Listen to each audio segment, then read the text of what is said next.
The Pittsburgh Pirates lit up Spencer Strider and the Atlanta Braves on Monday night.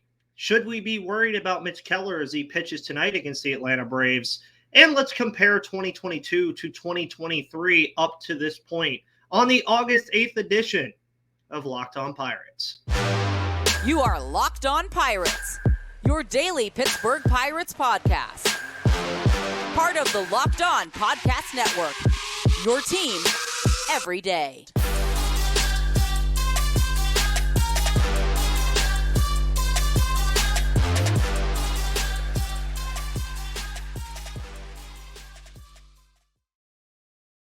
And welcome back to the Locked On Pirates podcast, everybody. My name is Ethan Smith, your host of the Locked On Pirates podcast here on the Locked On Podcast Network. And the Pittsburgh Pirates gave us a little bit of fun last night, folks, albeit there was a delay last night that was kind of unfortunate. But what wasn't unfortunate was the Pittsburgh Pirates picking up a victory against the NL best Atlanta Braves, a team that has just been steamrolling a lot of teams all season and has had some issues on the road as of late. And the Pirates took advantage of it. Of course, if you watched the show yesterday, myself and Gary Morgan said that this was a very bad matchup for this Pittsburgh Pirates team. And Spencer Strider, being the guy he is, a hopeful NL Cy Young candidate. He, of course, won NL Rookie of the Year last year. I wasn't optimistic going into this game last night just based off of the philosophy that the Pirates have offensively. But, man, that 6-run third inning did numbers for this team. And it makes you question, are the Pirates hitting their stride? They've won 3 of their last 4. I believe they've won 10 of their last 17. They're 10-12 since the beginning of the second half of the season. More on that metric later because we're going to have a lot of math today, folks. But when you score 6 runs against a guy like Spencer Strider, especially with a lineup like this, it's cause for celebration. I mean, Spencer Strider is not an easy guy to face whatsoever. And the Pittsburgh Pirates, to their credit, have done very well against a lot of very good starters this year. Remember, they, of course, lit up Zach Gallen, Eduardo Rodriguez, George Kirby, to just name a couple of them. They've also really done well against other top starting pitchers as well. And that's the signs of a team that is improving at the plate. They're improving just overall across the board. More again on that later. Some things on Strider, though, that really set this in motion for this Pittsburgh Pirates team about how good they were last night against one of the best pitchers in all of baseball. This is only the second time all season, folks, that Spencer Strider allowed more than 5 runs in a start. Of course, the most runs he allowed in the start, I believe, came against the New York Mets on June 8th.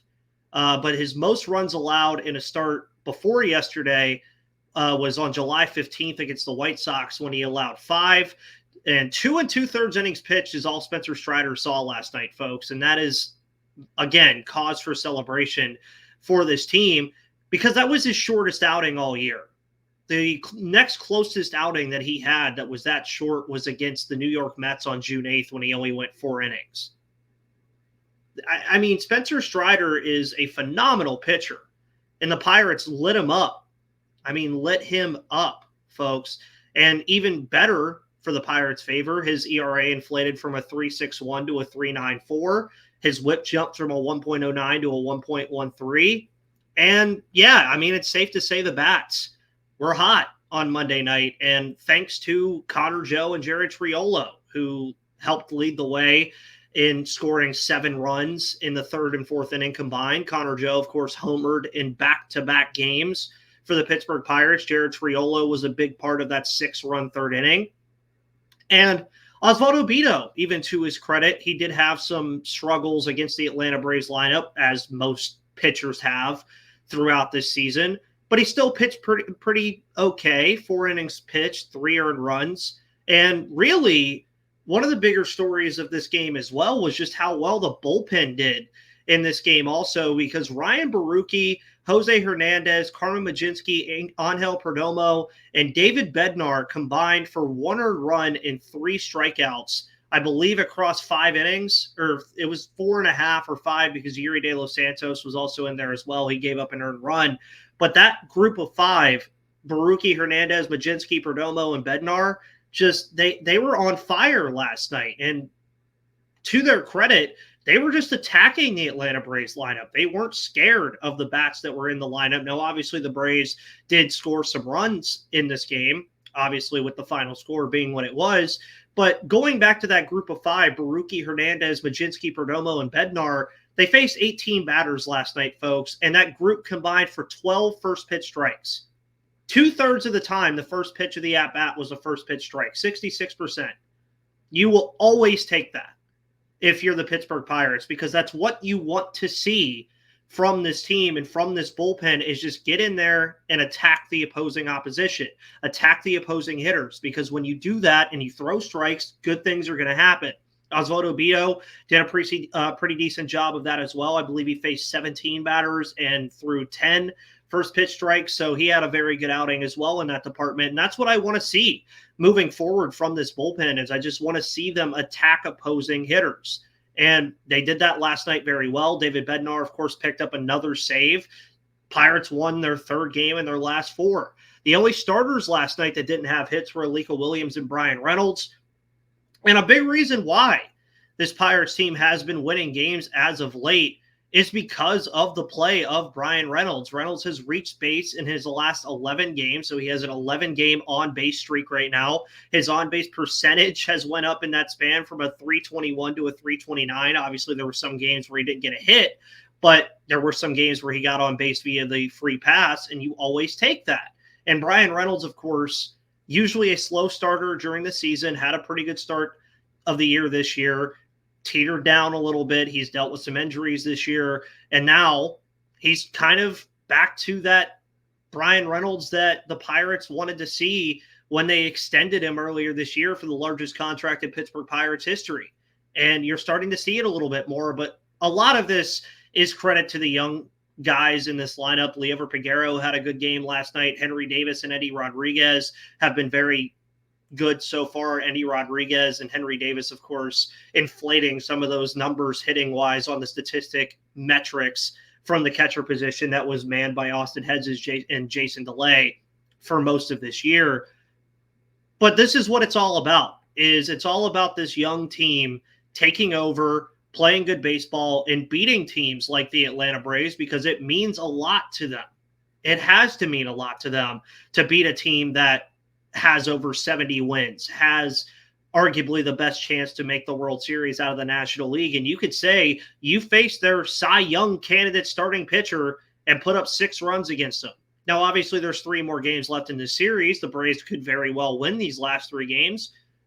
We'll see. The Pirates might win another one here in these next 3, which I think I would be okay with a split against the Atlanta Braves. And, of course, that will be continued tonight as Mitch Keller will face Yoni Chirinos in Game 2.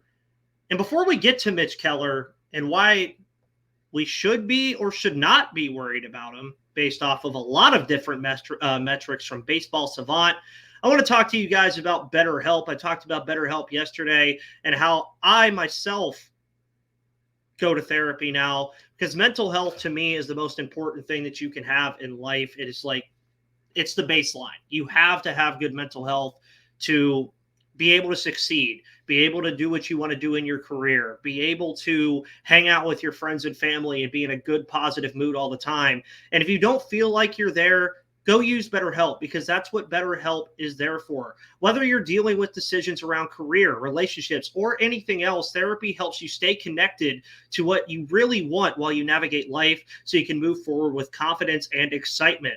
Trusting yourself to make these decisions that align with your values is like anything. The more you practice it, the easier it gets. If you're thinking about starting therapy, give BetterHelp a try. It's entirely online, designated and designed to be convenient, flexible, and suited to your schedule. Just fill out a brief questionnaire to get matched with a licensed therapist. And if you don't like the therapist that you're matched with, you can switch therapists at any time for no additional charge. Let therapy be your map to success with BetterHelp. Visit BetterHelp.com/LockedOnMLB right now to get 10% off your first month. That's BetterHelp, HELP.com/LockedOnMLB to get help with therapy today. As I also mentioned before that ad read, the Pittsburgh Pirates and Mitch Keller take on Yoni Chirinos and the Atlanta Braves tonight at 7:05 Eastern Time. Don't miss a pitch of the action on SiriusXM on the SXM app, where you can get the hometown broadcast of the Pittsburgh Pirates every single day that they have a ball game, which they have ball games every single day this week because it's a 4-game series against the Atlanta Braves and a 3-game series against the Cincinnati Reds this weekend. But before we get to any of that, one of the big talking points about this Pittsburgh Pirates team as of late has been, I will say the decline, but it's hard to say the decline just because of how good he was this year in the early part of the year. But Mitch Keller, who was an all-star this season, you know the whole story about the beginning of 2022. He gets sent down to AAA, works on his pitches, comes back, has a good end of the 2022 season, starts this year phenomenally. But since he hasn't been that great. And obviously, a lot of that has started lately, but if you even go down his past 13 outings, it's kind of not good.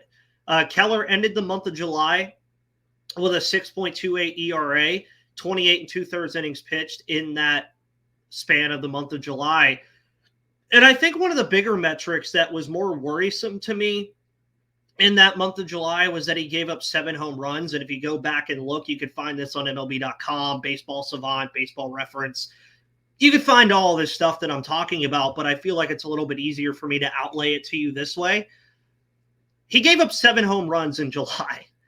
In May and June combined, he gave up 6.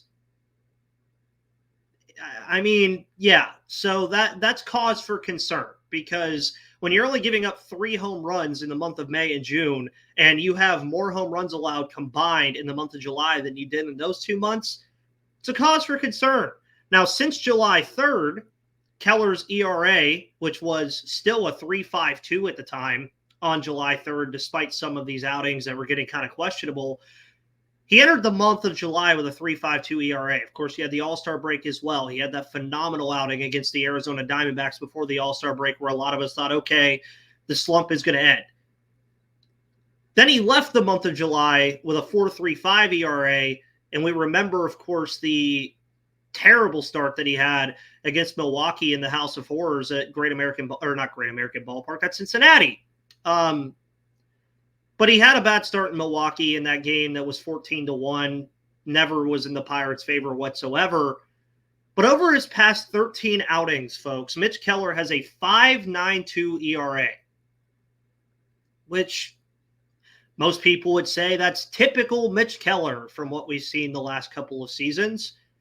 His first 10 starts this year, he had a 2.44 ERA. Big credit to why he was an all-star. Big credit to why if he would have kept that up, he'd probably be right there with Spencer Strider and Zach Gallen and all of the top pitchers in the National League as a Cy Young candidate. He has fell out of that metric recently. You guys heard me talk about it yesterday with Gary, that Johan Oviedo has caught up to Mitch Keller in terms of quality starts on the season. They both have 12.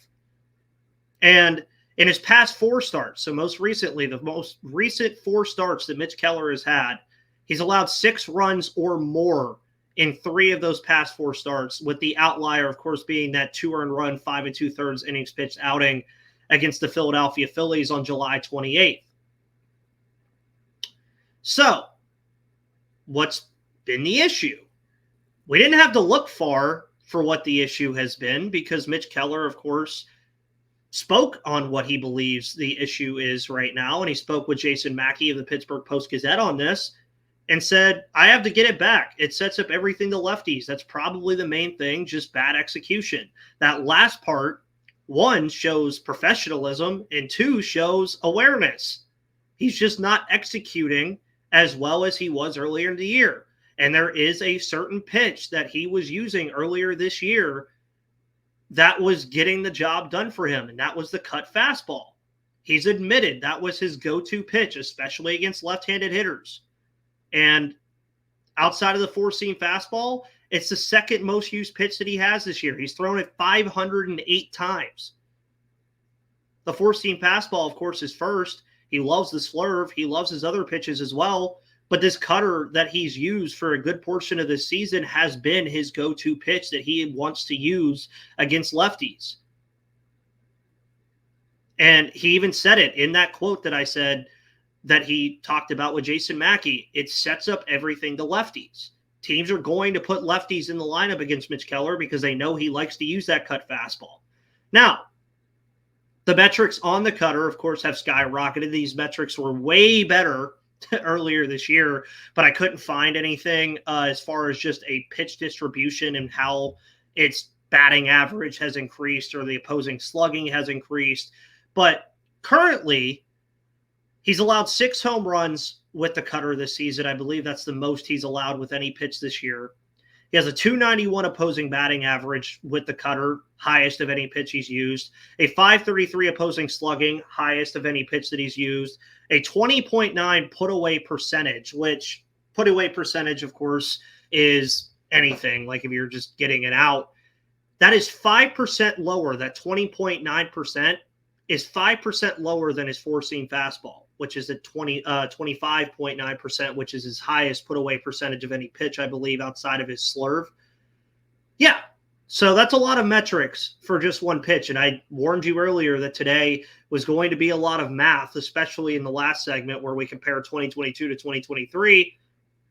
But the cutter has been a large reason why Keller has struggled as of late. He uses that pitch as a strikeout pitch. He uses that pitch in a lot of different ways to try to get lefties jammed up. And you see a lot of times when he pitches, Alfonso Rivas or Connor Joe or Carlos Santana, whoever's at first base, will be getting a lot of ground balls over there because he likes to use the cutter to jam left-handed pitching so that they can't extend and take it opposite field or take it over the right field wall. And that's just what he likes to do. You look at the other pitches. The other pitches have mainly been fine. So, is this just a bump in the road, and should we be worried about Mitch Keller? I'm going to opt and say no. This is just the league pushing back against something that Keller has been doing very well this season. He was doing it at a historic pace in terms of Pittsburgh Pirates history earlier this year, and he's still 27 years of age. He's still learning a lot about this. And obviously, there's going to be extension talks this offseason or rumors about what the Pirates want to do with Mitch Keller moving forward.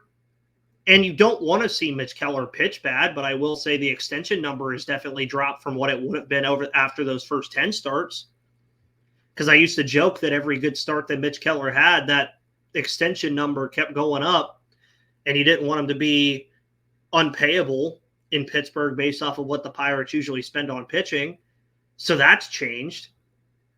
And I do expect him to return to the form that he had earlier this year. I don't see any reason why he can't. I don't see any reason why the cutter can't get back to form.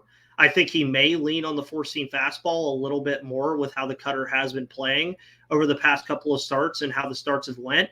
And he faces a tough Atlanta Braves lineup tonight that just lost yesterday. This is going to be a mad Braves lineup that obviously features Ronald Acuna, who also got blanked yesterday by the Pirates pitching staff and went 0 for 5, even though he has a .339 batting average. So Mitch Keller doesn't have it easy tonight. And obviously, Bailey Falter, and it appears that Bailey Falter and other guys have been called up to come up to the rotation. There's questions with this rotation. There have been all year with the absence of JT Brubaker from Tommy John, Mike Burrows from Tommy John surgery, Vince Velasquez from season-ending surgery. There's been questions. Of course, I believe outside of Johan Oviedo, who's just been downright impressive over the past month and a half, 2 months. But you need Keller to get back to his positive ways. Could that start tonight against the Braves? It's very well possible it could. We'll have to wait and see. And before we get to our final segment of today's August 8th edition of Locked On Pirates, which is going to be comparing 2022 to 2023 up to this point, if you're having car issues or, you're just building a car, I know a lot of friends who love building cars. They are infatuated with cars even. You can go to eBay Motors. and find all the things you need and get the right parts and the right fit and the right prices. Because for a championship team, it's all about making sure every player is a perfect fit. It's the same when it comes to your vehicle. Every part needs to fit just right. So the next time you need parts and accessories, head to eBay Motors. With eBay Guaranteed Fit, you can be sure every part you need fits right the first time around. Just add your ride to the My Garage page and look for the green check to know the part will fit or your money back. Because just like in sports, confidence is the name of the game when you shop on eBay Motors. And with over 122 million parts to choose from, you'll be back in the game in no time. After all, it's easy to bring home a win when the right parts are guaranteed. Get the right parts, the right fit, and the right prices on ebaymotors.com. Let's ride. eBay Guaranteed Fit, only available to U.S. customers. Eligible items only. Exclusions apply. As always, I always love to thank all of you wonderful people for tuning in to the Locked On Pirates podcast all the time. You guys are the best listeners that a podcast host and myself could ask for. This is also a great time to tell you to follow on Twitter at MVP_Ethan or at Locked On Pirates for all of my opinions, analysis, and reactions to anything that happens during the games, outside of the games, transaction moves, prospect news, all that good stuff. That's what I'm here for.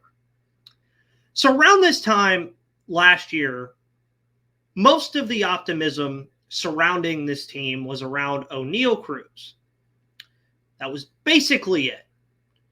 And now, one, Oneil Cruz has not played a large portion, if at all, this year because of the unfortunate injury that he had at home plate against Sebi Zavala and the Chicago White Sox earlier in April.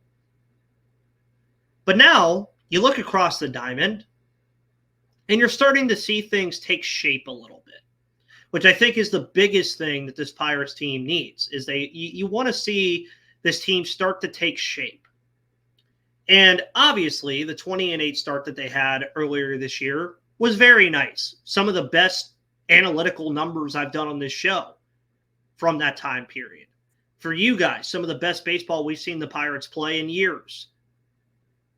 But now, after months of that being gone and after months of them tumbling down to the current record that they sit at, the youngsters have taken center stage. And boy, oh boy, the youngsters have done some good things. But I wanted to compare last year up to this point to where the Pirates sit now. Now, I'm not going to go specifics on record, like just their record overall.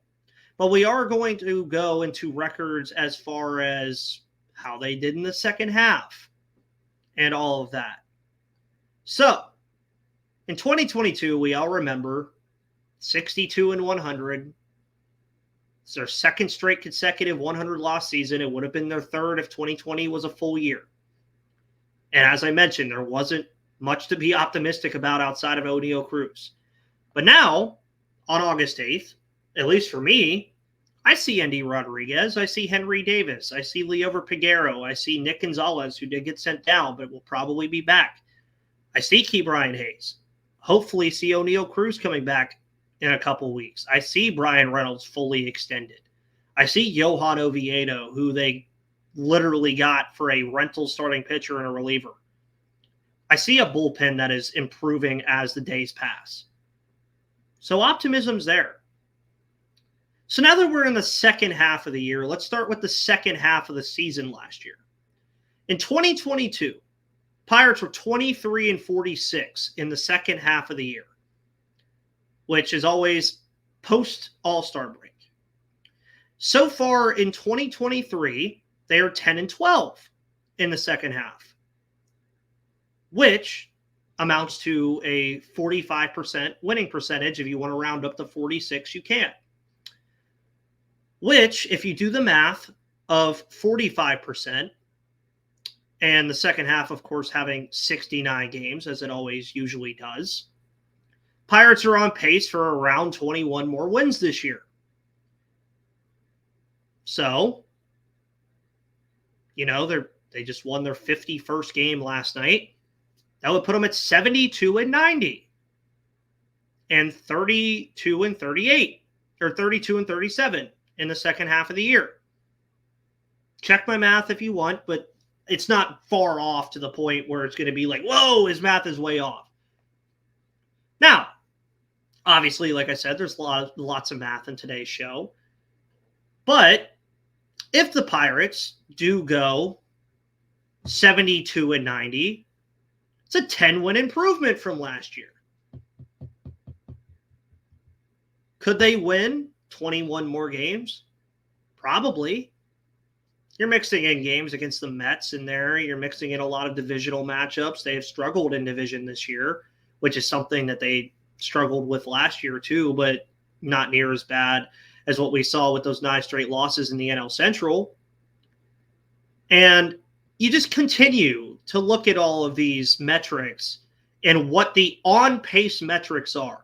That's just on pace. Like, what are they on pace for? So in 2022, the Pirates were 21-27 in one-run games. 21-27. That's a .438 percentage. This season, in one-run games, the Pirates are 15-11 with a 58% winning percentage in one-run baseball games. It's a noticeable improvement.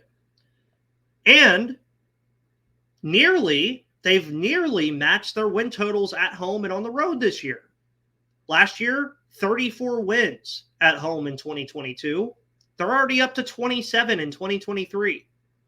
They had 28 road wins in 2022. They were horrible on the road last year. They already have 24 this year. Yeah, they're going to probably on pace to beat those as well. And just a fun little one that I wanted to throw in here. Pirates have already surpassed their shutout mark from last season. They have 7 shutouts this year, thanks, of course, to better pitching. They had 6 last year. 7 shutouts this year already. Now, this is not me discounting the fact that they did collapse after a 20-8 start. It's not. But what I'm saying, there are improvements that are noteworthy of appreciation from what this team has done, and especially now, the way they're doing it with the likes of Endy Rodriguez, Henry Davis, Quinn Priester, Osvaldo Bido, Johan Oviedo, Alika Williams, Jared Triolo, all the young guys are playing good baseball. I mean, like I mentioned in the first segment, they scored 6 runs against a likely NL Cy Young candidate this year in Spencer Strider. They've won 3 of their last 4. I believe they've won 10 of their last 17 games. They're 10-12 since the All-Star break. Those are not numbers that you want to write home to mom about and be like jumping for joy about. But is it not better than what we've been watching since June and May? It is. And it's being led by the youth movement. Can they finish the season strong and get over 70 wins? It's possible. You only need 19 more to get to that point. I know 19 sounds like a lot. It's all you need. Can they finish the season strong and improve noticeably in the win total market, which is what this should all be about? I'll be around to watch it along with you. Thank you guys so much for tuning into the Locked On Pirates podcast today here on the Locked On Podcast Network. As always, make sure you follow me on Twitter at MVP_Ethan or at Locked On Pirates for all of your news, analysis, opinions, and predictions about the Pittsburgh Pirates through the rest of the month of August and the last month of the season in September, unless the Pirates make a Herculean effort at the playoffs. Guys, thank you so much. Have a wonderful rest of your Tuesday. See you soon.